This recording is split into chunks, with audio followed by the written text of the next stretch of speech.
Hey, everybody. I am here with a very special guest, Jia Jiang. He's an entrepreneur. He's a blogger. He's a TED speaker. He's an author. And he doesn't know this, but he is one of my he's like a personal role model for me. You'll understand this a little bit better down the road. Let me just kind of plug one of his books right here. He wrote this book, Rejection Proof. And I watched his TED Talk. You gave several in like 2015, 2016, around that time, right?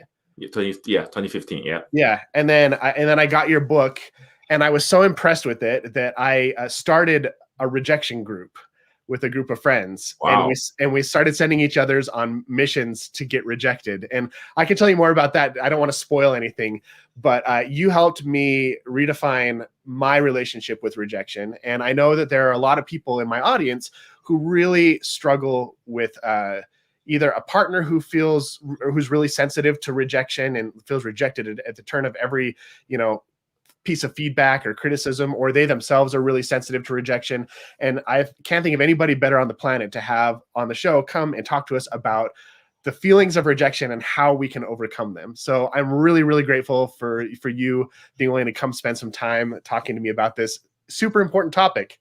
Thanks for being here. Oh, thank you for having me, Nate. I'm excited about this. And I usually talk about rejections in more of a business or entrepreneurial sense, but when it comes to relationships, this is pretty new to me, but I love it. I would love to see how these principles can apply to relationships and marriages. So I think we're gonna find a lot of overlap between that business world and the marriage world. So can you start by telling us a little bit about your story? I want you to kind of give some context as to why you're here and because you weren't like always interested in rejection. You kind of stumbled upon this topic, becoming like the rejection expert in a really interesting way. And I'd love to hear that story. Yeah, absolutely. No one grew up saying, "Hey, I want to be a rejection expert." That just doesn't happen. If there's another person with that career dream, I got to know that person. So I grew up wanting to be an entrepreneur. I met Bill Gates at a pretty early age, and I migrated to the United States when I was 16 as a cultural exchange student. Going to high school in America, and just fall in love with the country. Fall in love with the entrepreneur spirit, and I said I want to be the next Bill Gates, and I want to build this greatest company in the world. And then, so that was when I was 16. Then one day I woke up, I was 30. No, I didn't build the biggest company in the world, and I was like, "What's happening? Life is passing me by," And I got married, bought a dog, bought a house, bought a car, got a kid on the way. And I was like, I felt old. I felt like I probably missed the boat. I'll be a good family man going forward. And maybe someday my kids might pursue his dreams, be able to pursue his dreams. So that's where the relationship part came in. My wife, she's been very supportive. She's awesome. Like, that's the best thing I've ever happened to me. And she was like, "Hey, when I first met you, all you talked about were your business ideas. You want to do this, you want to do that. I want to have that guy back, right? If you want to be this entrepreneur, if you want to pursue your dreams, go do it. It's not that complicated. Why don't you just quit your job and build your company? Don't do it forever. Let's do it for like, say, 6 months. And we'll set up goals like metrics. If by the end of 6 months, you reach them, you keep going. Otherwise, you can look for a job again. It's not that complicated. Dude, your wife is awesome. Yeah, she really is. There are many times I know I married up. And then this is I felt it at that moment. So that's where I started my company. But the thing is, it's easy to say, to write that hero's journey. When you start a company, you'll overcome all kind of issues and problems. In the end, you build a successful company, got an IPO and all that, right? It didn't work out that way. I got rejected with the investment to my company, and the first thought that came to me when I got rejected was, I gotta quit, because the person who rejected me, I respected him. He's a very well-known investor. He must knew something I didn't. and I should just quit now before I embarrass myself more. Yeah. Then so then I talked, I talked to my wife that night, and I said, hey, maybe I did have my fun, maybe I did give this a try, but it's time to look for a job again, maybe to get the income flowing a couple of months earlier. That's where my wife is saying, Tracy, her name is Tracy. She was like, hey, I give you 6 months. I didn't give you 4. You can just keep going and don't leave any regret. So, that's where, she was like this, quarterback, just grabbing the face mask of this offensive lineman after he gave up a sack or something. Right. She was like, hey, you got to do it. Get your head back in the game. Yeah, seriously. And that's where it just dawned on me, would Bill Gates wanted to give up after rejection like that? Would anyone successful at anything after getting rejection like that? So I'm like, I'm going to have to overcome this fear of rejection. I can do better. I can build a better team, better product, but I got to be a better person and leader. So that's where I went on this crazy journey of 100 days of rejection therapy. I found out this game called rejection therapy basically asks you to go get rejected on purpose.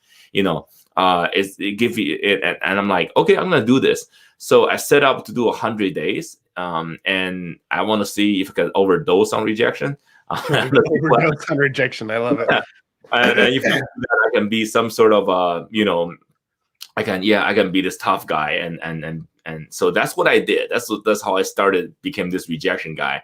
And I built a blog. I said I didn't want to just do it. I'm gonna use my phone film myself doing this, and I'll put this on YouTube and make a vlog out of this thing. So that's what I did. That's amazing. So you got this one rejection. You're like, I give up. I don't think I don't want to embarrass myself. I'm humiliated. Your wife's like, get back in the game. And you're like, you know what? If I'm going to be successful at this, I need to figure out how to overcome rejection, which means I need to face it more. Yes. So can you tell me give me like 1 or 2 examples? Well, maybe this will actually help us kind of clear up what you learned along the way. But like, I'm curious, what are some of the things that you did on that journey to overcome your fear of rejection? And what did you learn along the way about yourself? Yeah, I almost pretty much had a transformation along the way. So I started out asking things like, hey, can I borrow $100 from someone? Like when talk to a random person. And then after having a burger, I said, can I get a burger refill? And one day I went to PetSmart, and I said, hey, can I get a haircut here? I'm not a dog, but can I get a haircut? So I just did all this kind of crazy stuff, and I was having a great time, but I was getting rejected left and right. But the first thing I learned is it wasn't too bad. Like before I started the first try, I thought all kind of terrible things were going to happen to me. Like that person's going to cuss me out. Maybe he's going to throw stuff at me, maybe pepper spray me. I don't know. There's all type of bad things that are happening in my mind. But when I hear the rejection, right, the person said no, and it's almost like all those things came to it's a confirmation bias. When I hear a no, I just ran as fast as I could to say, oh, this is bad. Let me run. But the thing is, doing the video blog, you have to experience everything twice because I have to upload the video. I have to see myself, right? Right. That opened up a whole new world to me because when I was seeing myself, I'm like, wow, this guy said no, but he wasn't like mean, right? He didn't cuss me out. So all those terrible things that were playing in my mind, yes, I got a rejection, but it wasn't that bad. Right. So I'm just like, okay, going forward, I'm going to slow down. I don't just run after rejection because that was like the microcosm of my life. Every time I got rejected, I just feel like confirming all the terrible things I thought about myself, and I just felt I'm terrible. I just leave, right? So that episode taught me not to leave and stay engaged after rejection. So that's what I did. And the funny thing is, once I stay engaged, once I bring back my confidence and say, all right, I'm not going to be so afraid to just run. I'm going to just stay engaged. That had a tremendous impact in how the other person's perceiving me, how the interaction was going. Because when I did that, I had more confidence and I had more fun. I was smiling more. I was standing up straight. and I was negotiating. And pretty soon people started to say yes to me, like one after another. Like, for example, I was able to place a soccer in someone's backyard. I was able to drive a police car. You just knocked on somebody's door and you're like, "Can I play soccer in your backyard?" Yeah. And they're like, "Okay." Yeah, basically, yeah. He was like, "Come on in." I was like, "What?" I didn't. How do I play soccer with myself in the backyard? I didn't think that part through. So and again, this happened. Like, after 100 days, I got like 51 yes and 49 no. Probably the most famous one is where I went to a Krispy Kreme donut shop and asked them to make me donuts that look like Olympic rings. Yeah. And when I did that, there's no way she's gonna say yes, right? I was just come in and make a joke and leave.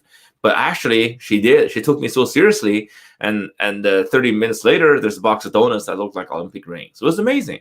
So it really just taught me, hey, if you just don't run after rejection, you don't have to have this confirming all those terrible thoughts you have.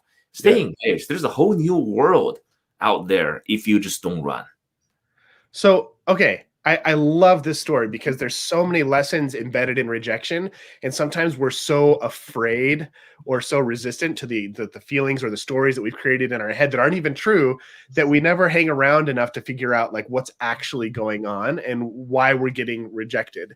So I want to rewind just a little bit and see if you can explain a little bit about kind of maybe the psychology of why we fear rejection so much as human beings. Like why is it so scary for us? Why do we have so many fears and so much resistance to being rejected, even around small things? Yeah, so it's based on research, is likely in our DNA. Probably our ancestors, when they were like hunters and gatherers, and we do well. We're like, think about it. We're the top of the food chain, but we're not that fast or we're not that strong. But we collaborated better than anyone, and we're very smart, but we're collaborators, But the thing is, if you're hunting, if you're not collaborating, if you're just going out there and trying to be like a cowboy, just I'm on my own, right? I'm gonna face all the beasts. Very quickly, the hunter becomes the hunted. Yeah. So you cannot survive in that type of environment unless you are accepted and liked by everyone. So and that probably played into our very likely played into our needs and to be liked, to be accepted, because that way we feel safe. So however, in modern world, that probably doesn't work. It's not doesn't work. It's actually, we still need to collaborate. But when we think about innovation, when we think about doing things that are most people wouldn't dare to do, we're thinking about entrepreneurship. Like, for example, Nate, you're starting this podcast. There's going to be high likelihood you're going to get rejected by all kinds of people. Like any businesses. If you still let that fear of rejection dictate what you do, you're not going to succeed in modern world. So so that's why we have a little bit of baggage of this kind of ancient everyone get along kind of thing. Yeah.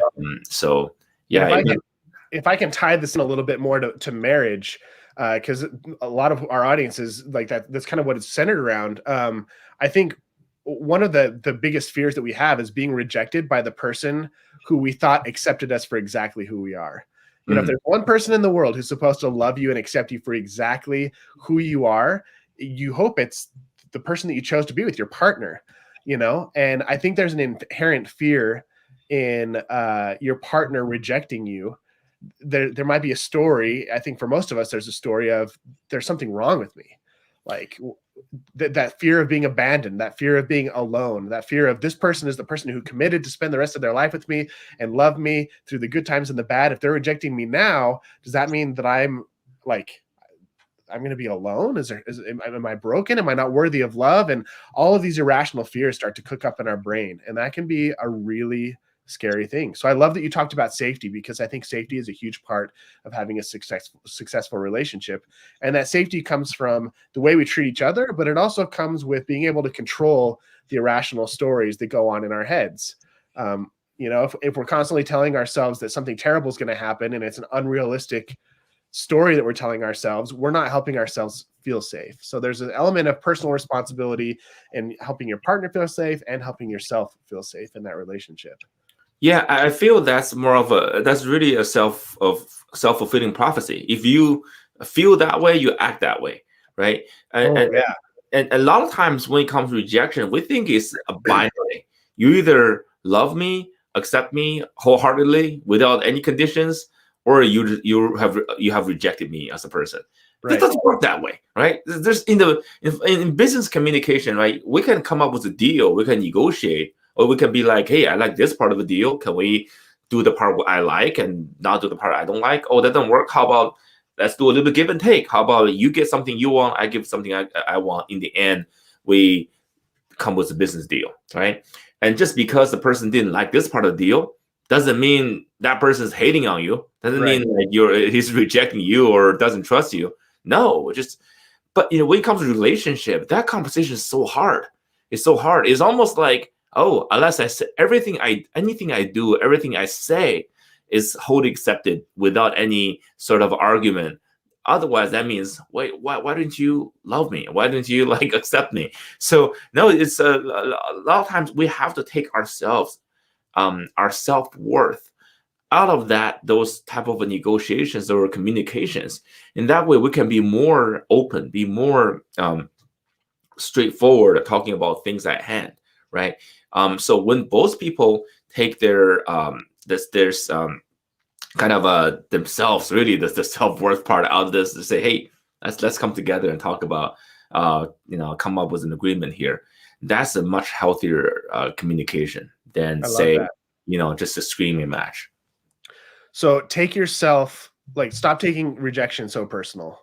Yeah. I love that. And kind of take the personal part out of the rejection. I'm curious because I think a lot of people, I think when a lot of people in their relationships, when they feel rejected, they also feel like they're a failure.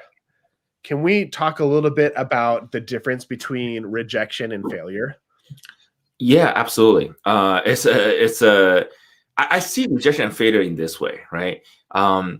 They're like cousins, right? There are cousins. When you think about failure, there could be a lot of people talk about failure a lot. Like I live in Silicon Valley, there's everyone here is like a fail to succeed, right? Like fail up, right? Fail way to success, yeah. Yeah. So because when you talk about failure, it could be impersonal. It could be like, hey, this thing failed. Cool. I'm gonna move on to the next. Or this thing failed because this thing failed. I didn't fail. This thing failed. Maybe there's some outside, when people come up with all kind of reasons, right? There's maybe the economy isn't right.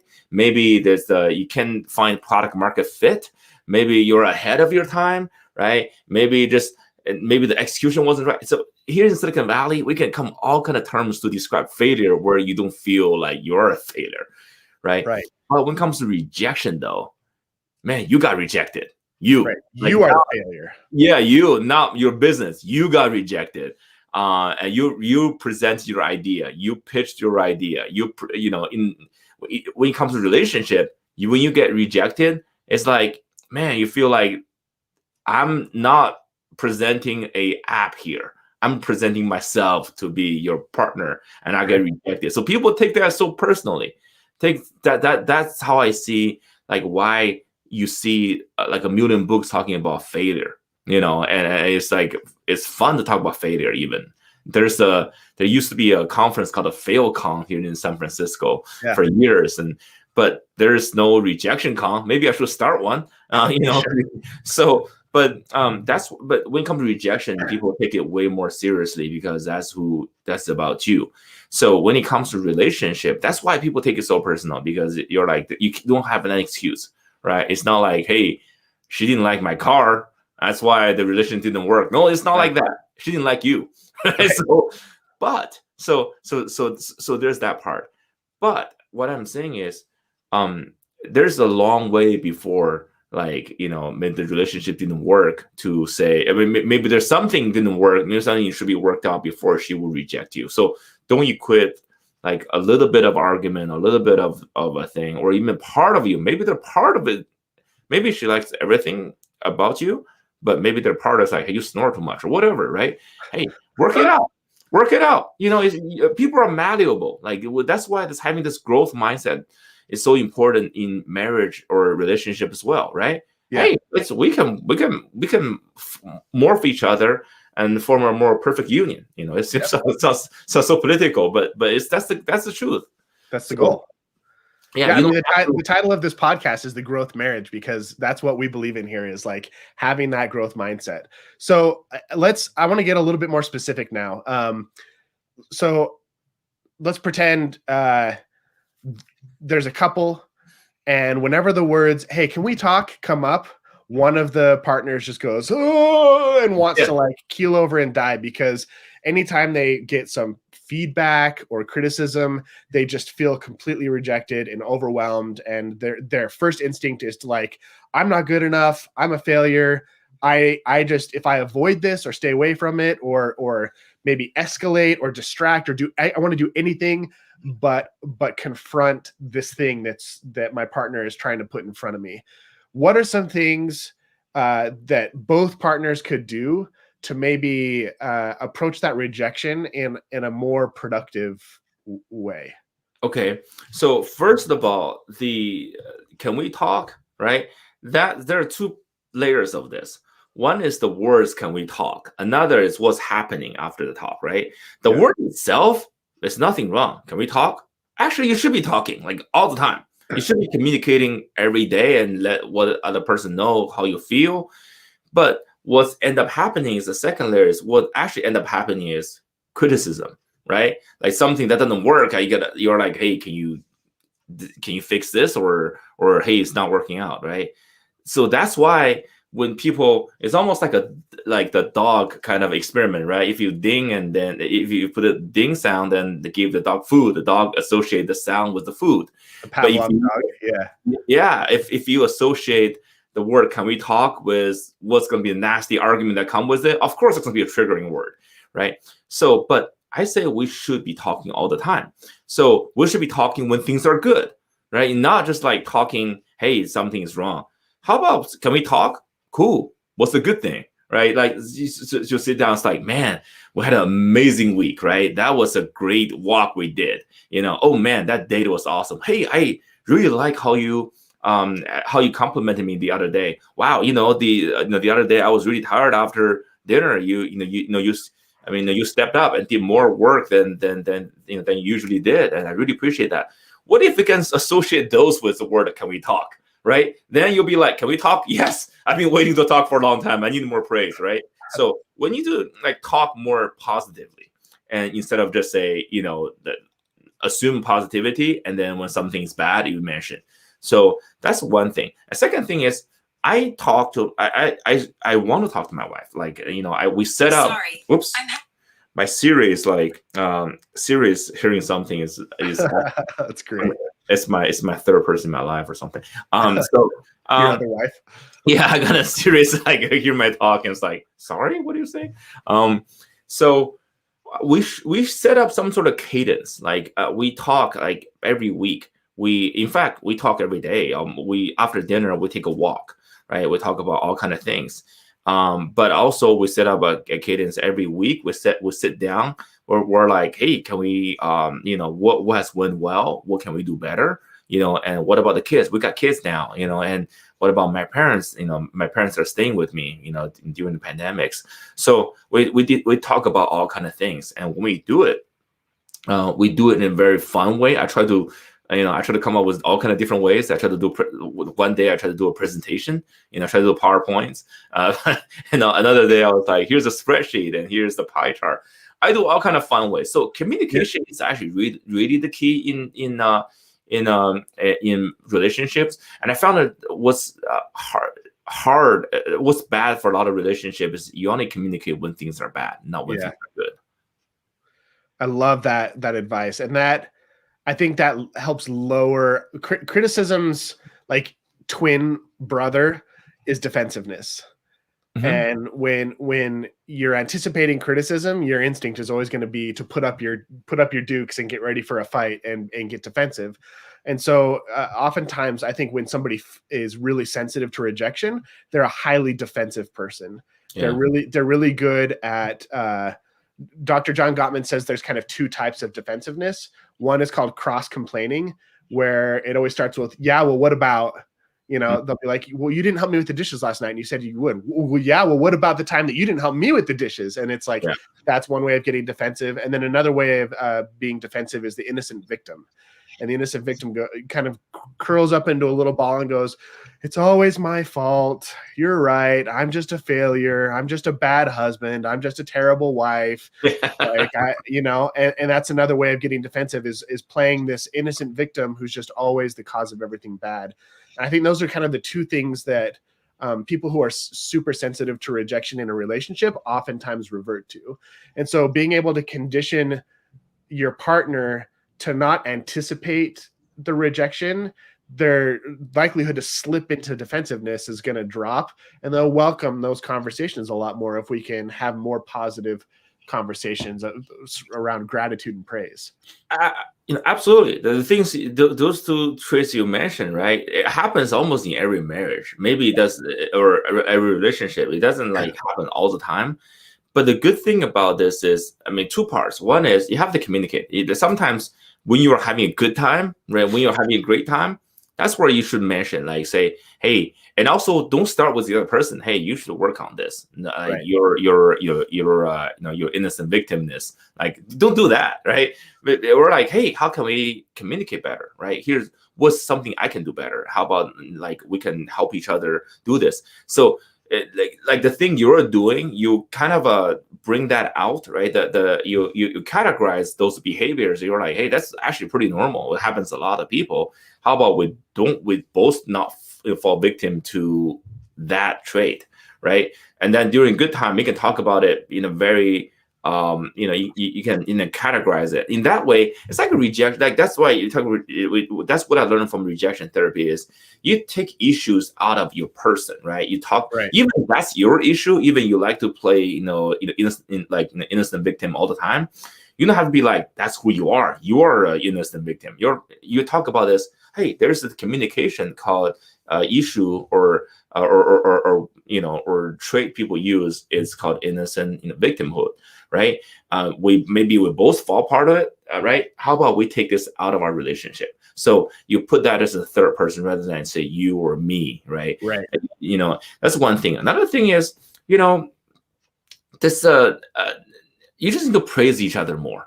The best way to, not you, but like people in all couples need to praise each other more.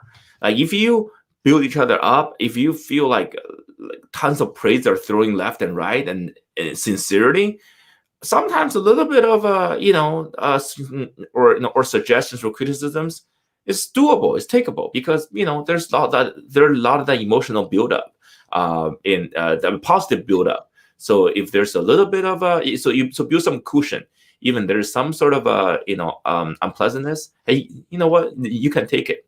Yeah, we call it the emotional bank account. Yes. You make lots of deposits in the emotional bank account, and then you have, if you can make a withdrawal every now and then. But if you're never making deposits and you're always overdrawing your account of compliments, you're going to be in big trouble. Yeah, exactly. Another thing that I see a lot with couples is when they feel rejected, they oftentimes, their immediate response. Here's a good example. Maybe this is a very stereotypical example, but I'm just going to use it anyway. And I'm just going to embrace the stereotypes because I hear it a lot. Mm-hmm. Husband wants more sex. So he tries to initiate and his wife goes, I'm too tired. I'm not feeling good. I have a headache. And he goes, and he kind of pouts and sulks and kind of punishes her for rejecting him. And there's tons of examples like this, whether it's you want to go on a vacation, or maybe you want to move to a new city, or maybe you want to go on a fancy date, and your partner says no in some way, and you kind of shut down and withdraw and give the silent treatment. What are some alternatives to that? Somebody who's doing the withdrawing, instead of pouting and kind of sulking and punishing your partner, what are some better alternatives to kind of deal with that rejection that might be more productive? Yeah. One thing about rejection therapy I learned is it's mostly not about you. It's rejection. It's way more about the other person than you. Because, okay, we're the centers of our own universe. We're the heroes of our own journeys. That's where everything felt like about us, right? Every that's why every rejection felt like indictment for us. Every acceptance felt like a confirmation of our merit. It's just not. It's rejection says more about the other person. Like, so in the 100 days of rejection, I could go talk to 10 different people. Someone will say yes, someone will say no, someone will smile, someone will just try to get away from me faster, right? So it doesn't say about me. I'm the same person making the same request. I will get 10 different, different reactions. Why is that?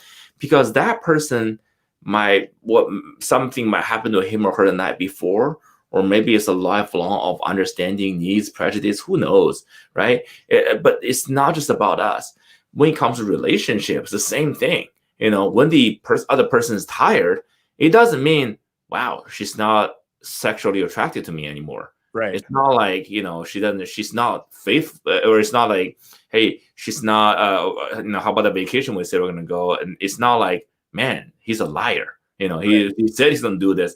Very easily we can turn those things all about us, right? And so what we should do is like, hey, how can I help you? Like, man, know why is this happening? Oh, you're tired? How about we try to find times where, try to find some times where you're not tired. How about we change up the time? Instead of I ask you about sex at the end of the day, when you just like took care of the kids and everything, and I'll be tired too, right? How about we try to do some tricks? How about we do it in the morning? Maybe how about, I don't know, you try to find ways when you're not tired, right? Take a long lunch. Yeah, there we go. Yeah. Have a long lunch and with some nice coffee, and then, hey, off we go.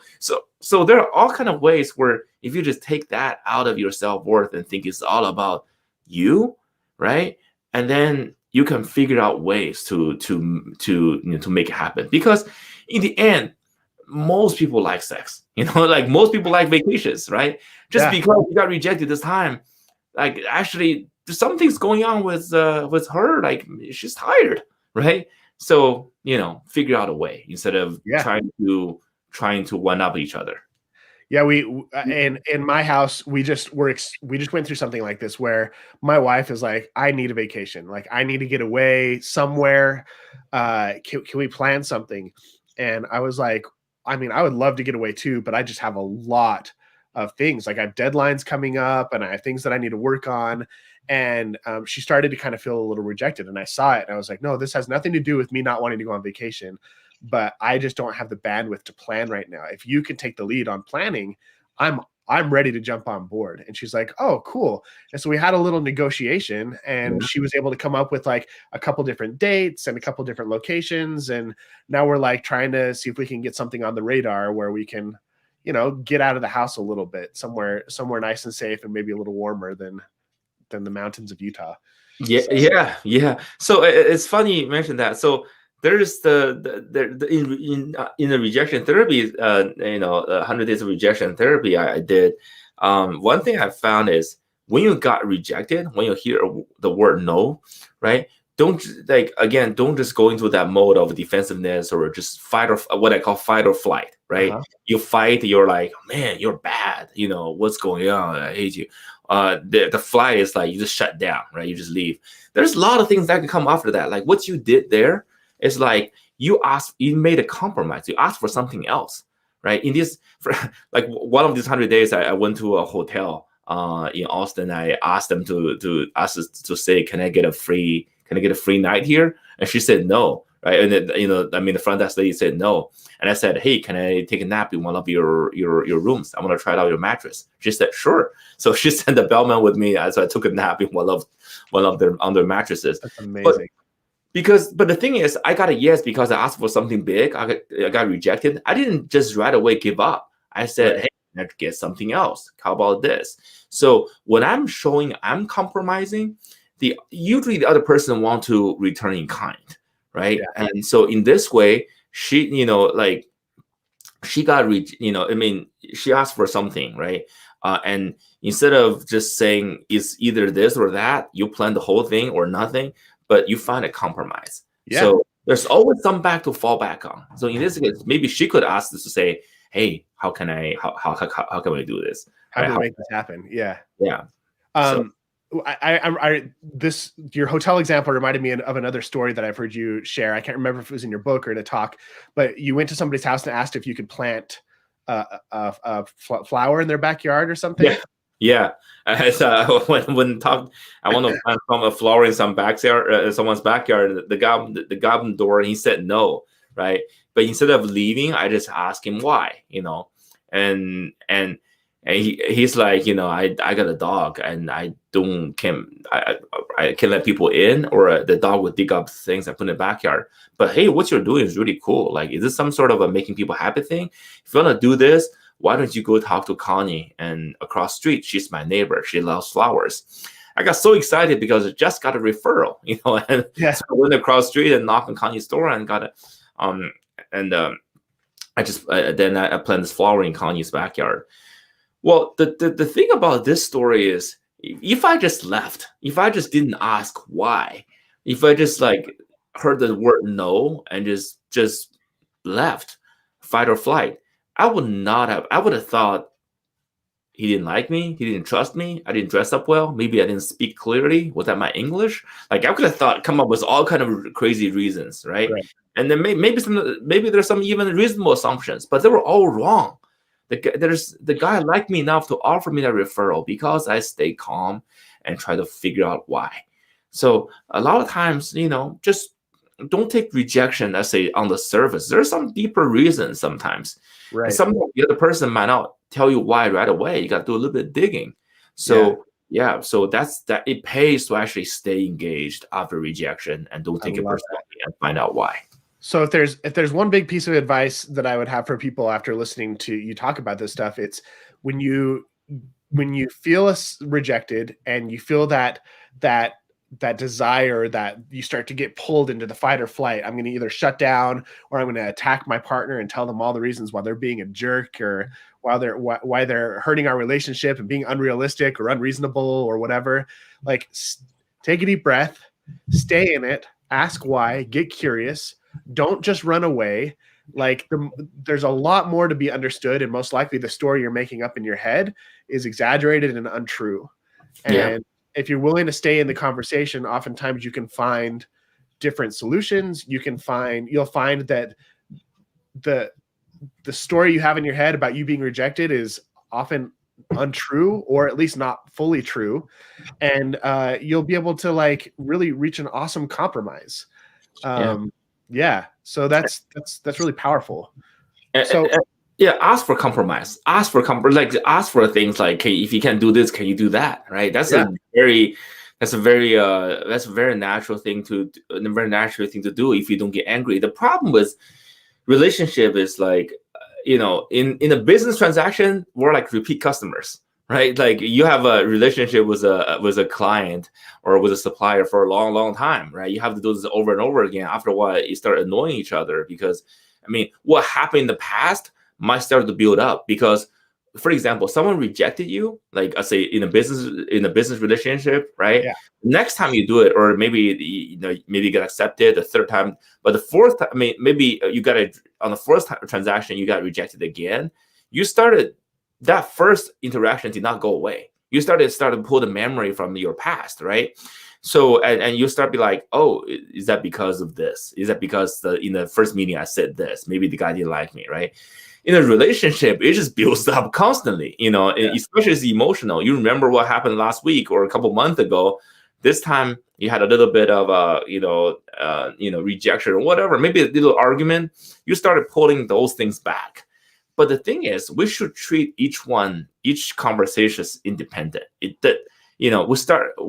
shouldn't assume things. Ask why. Try to dig deeper. Stop assuming it's because of the reason that something happened 4 months ago. Yeah. And I see this is so important that you're talking about this, because one of the biggest problems I see with couples is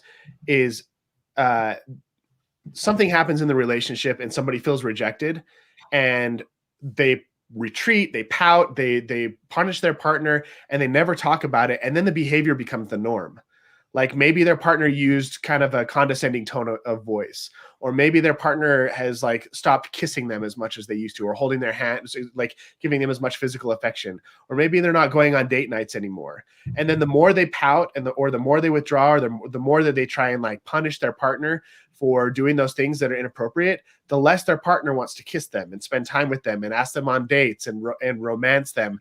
And it becomes this self-fulfilling prophecy. And so one of these things, like you have to be able to have a couple of things that most of the most fulfilled couples are good at are forgiving, forgetting, like letting the past be the past, giving each other a fresh start, and then being able to stay curious and like really try and understand where your partner's coming from. And if something is happening outside the norm, addressing it now instead of letting negative habits build up over 6 months or a year or a decade, and then going, how did this happen? How did we drift apart? How did we become enemies instead of lovers? Because this isn't how it used to be, but somewhere along the line, we didn't address a problem, and that problem drove a wedge between us, and now like we're in trouble. Yeah. It's important to really address the issue and have communication open. Like sometimes when you have arguments, right? You're just after a few minutes in, you already forgot what we were arguing about. You started just focusing on the words that just came out of your mouth. How can you say that? Right. And you started trying to get back, and then she's like, "What? Then after it just escalates into something that's like, you already forgot what you were arguing about. It's all about what just happened, right? So it's important to step back and address the original issue and not do it personally. Like not just talk about what's causing this. And again, take these issues out of people, and get together and look at the problem from a third person perspective. One thing that I learned in 100 Days of Rejection is you can ask word how. The word how is important. And one day I got a big request, and I was like, and I got rejected, and I said, how can we do this? And right away the other person changed his behavior. He was like, how can you do this? So we started like we started getting on the same side, looking at problems, like doing problem solving. How can we do this? Right. Now we can be like, not literally, but figuratively, like, right, kind of putting my hand on his shoulders, like, right. If we can do this in a relationship, instead of doing this, we do this, right, together. That's a much better like way to handle things. Yeah, instead of me versus you, it's me and you versus the world. Yes. Or versus the problem. Yes. And you take a team approach. I love that. So much of what you're saying is like, you probably know this, but it's just backed up by relationship science. There's tons of research that backs up all of these things that you're saying. And I love that you have come at it from a completely different perspective. So if somebody wants to go try, I know there's going to be people who listen to this who go, okay, Jia, I need to overcome my fear of rejection. I need to kind of build up some resilience. I need to be able to stare rejection in the face. Is there somewhere they can go where they can practice? Because I think the most reactive place that you're going to be is going to be inside your relationship. Yeah. And so I would recommend people practice confronting rejection outside their relationship first 100%. before you start doing it inside. So are there is there a place people can go where they can start practicing? Yeah, we're in the pandemic, so that's not great. But things are looking up. We got a third vaccine, and hopefully there are a lot more vaccines going on. But in a normal situation, maybe when you hear this, everything will be awesome already. Fingers crossed. Fingers crossed. Go talk to people on the street. Go talk to the next time you're buying ice cream, going to a grocery store. When you go to Starbucks, ask for something. I like say, hey, can I start with like, hey, can I get an extra napkin? Can I get a cup filled with ice? Right? If you are really afraid of rejection, if you're just like play by the rule kind of guy, start small. Right? Ask for something, something extra. On the street, hey, can we high five? Right? Just do a little bit thing. You might get rejected, but the thing is, it's okay. And do it again and again. But you can start building up. the trick about rejection therapy is it gives you a perspective that you just didn't have. You just, when we feel like somehow the world operates in one way, right? Everyone else is the same, but we're the person. But if we act this way, someone will have a reaction this way, and that's it. But there are so many things that the world is pretty random, in fact. It's the same person. You tell that person two different things, like you behave a little bit differently, you can get completely different reaction. Yeah. Or you ask the same person the same question twice, that person may give you a different reaction. So by having that type of perspective, like the world is dynamic. You can have some influence over it. It's not just like a rigid thing that reacts a certain way when you push a button, right? Have fun with different ways to communicate. So by that, when you have that perspective, then it's easier to take that into your relationship. You're like, hey, how about we try this? How about I say this? Oh, it didn't work. Okay, that doesn't mean I'm a failure. Didn't mean like we're gonna fall apart. How about I try something else? How about I ask you what you want, right? How about we sit together and talk about this together, right? So there's so many different things you can do once you gain that perspective. Yes, I love that. Take a collaborative approach. Stay curious. Start small. I remember, and I can loop this in because I talked about it at the very beginning.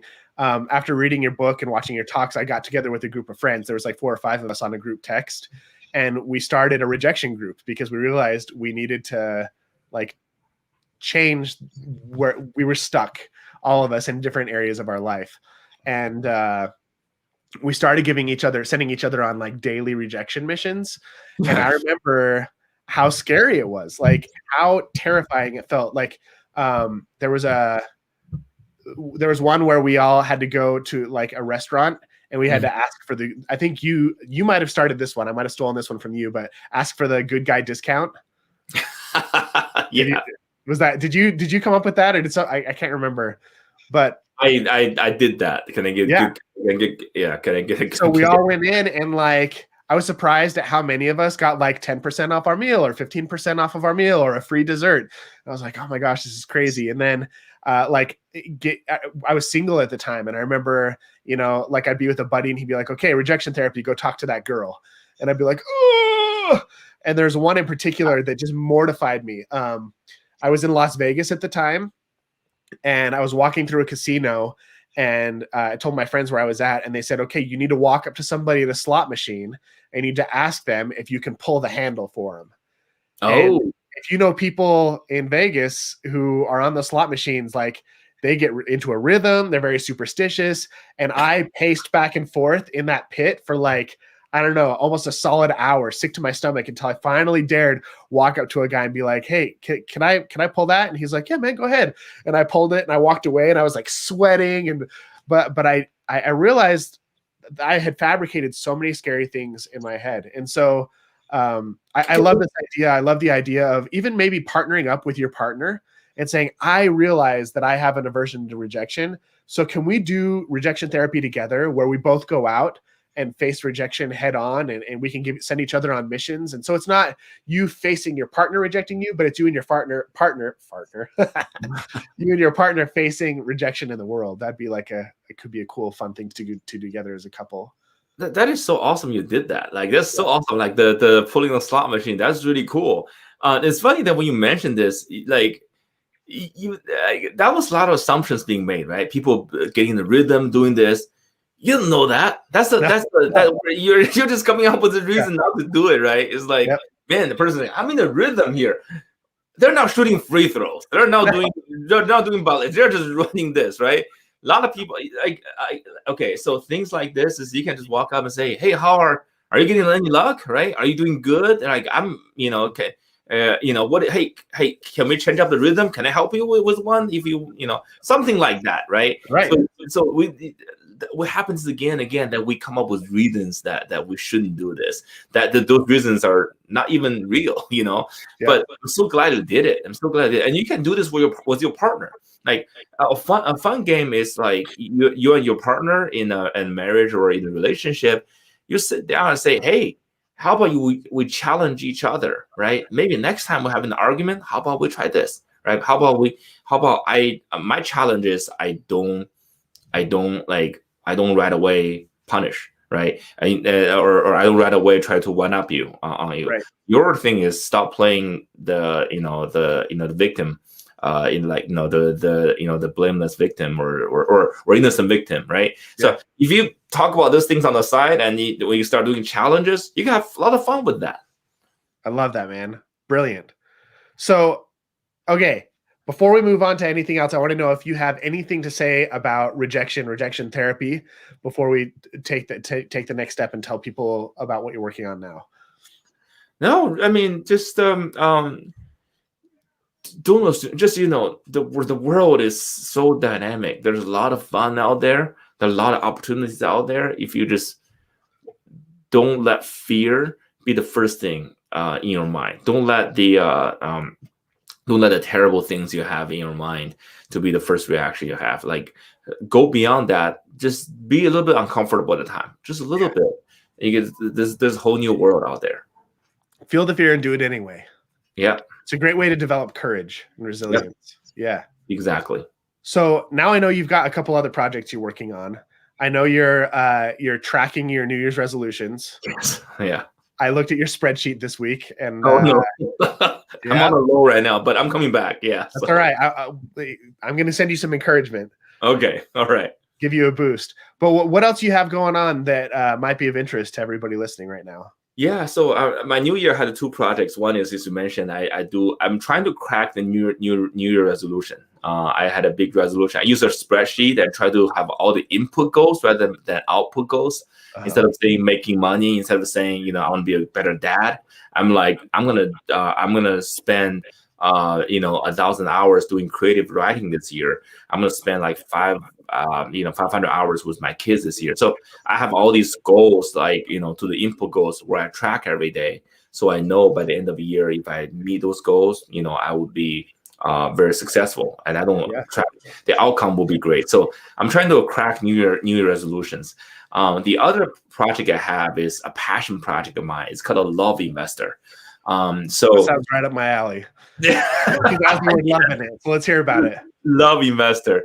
So basically, it's my investing philosophy, and I've been just hiding it. I've been like, this is my philosophy, and there are a lot of people who are talking about investing in stock market, and why am I to talk about this? Man, for the past like 5 years, I learned how many people need this. A lot of people have no idea how to invest their money. They either like think about this. They either just like put this in a checking account or a money market account, which is smarter than checking account, or they just treat stock market like some sort of like the Wall Street bet people, right? Just like a giant slot machine to see if you can come up on top. Also, there are people who are like, I don't know any of this, but I want to invest. I just want to use index fund. Right.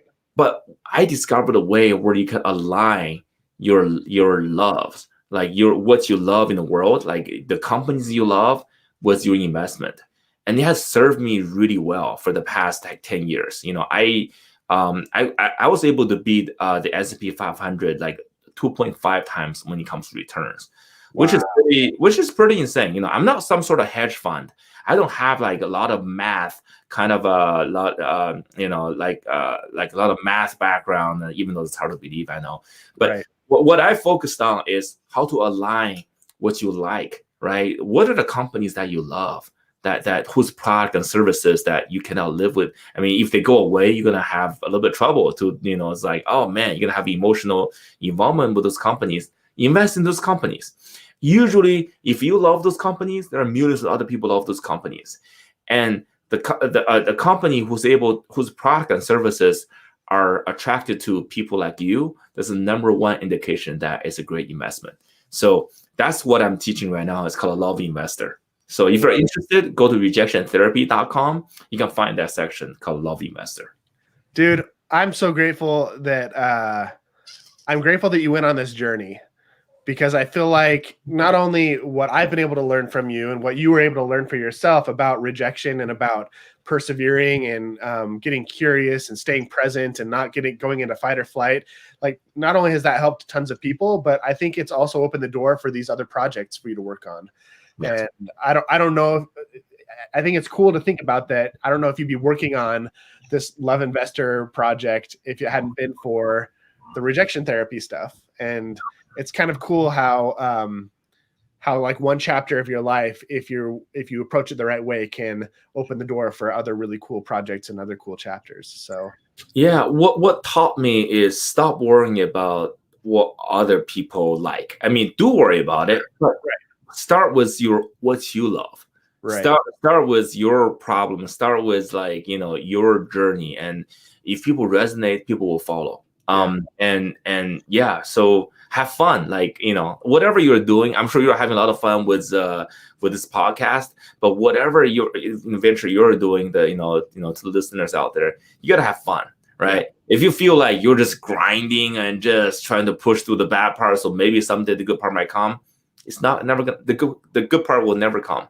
You got to enjoy this journey. You got to enjoy this doing this. Then the good part might come.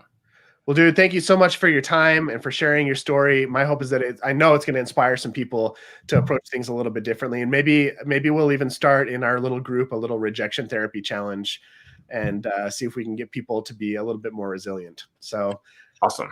Thanks for what you do, man. And thank you for your time. Appreciate you. All right.